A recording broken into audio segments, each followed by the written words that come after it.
अजितदादांचा जो ऍक्सिडेंट होता तो एक अपघात होता का घात होता? एखाद्या व्यक्तीला आपल्याला जर मारायचं असेल तर सगळ्यात सोपा मार्ग कुठला असेल तर त्या व्यक्तीचा जो चालक आहे त्याला जर आपण मारलं तर विषय संपला. आता गाडीत असेल तर ड्रायव्हर, मोटरसायकलला असेल तर रायडर आणि विमानात असेल तर पायलट. तुम्ही पूर्वीच्या दादांचे व्हिडिओज तिथं बघितले असतील. त्या व्हिडिओजमध्ये दादा प्लॅस्टिकची बॉटल घेऊन तिथं काही गोष्टी करताना बघितलं असेल. पाणी पिताना प्लॅस्टिकच्या बॉटलमध्ये पाणी पिताना तुम्ही बघितलं असेल.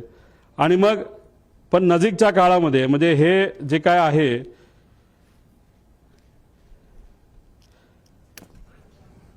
आता हे जे काय झालं ते झालं.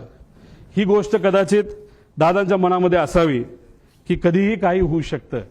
त्यामुळे गेल्या काही महिन्यांमध्ये दादा प्लॅस्टिक बॉटलवरनं दादा अशा बॉटलमध्ये त्या ठिकाणी आले होते.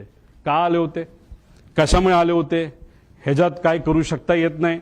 म्हणून तुमचे नजीकच्या काळामधले काही महिन्यातले जर तुम्ही त्यांचे व्हिडिओज बघितले, मागे सिक्युरिटीचा अधिकारी असतो उभा, तो सुद्धा त्यांचा विश्वासू, त्याच्या हातामध्ये काचीची बाटली असते. काका मात्र आमचे त्या ठिकाणी गेलेले आहेत. त्यामुळे काकांच्या बाबतीत काय घडलं हे मला तरी माहिती पाहिजे.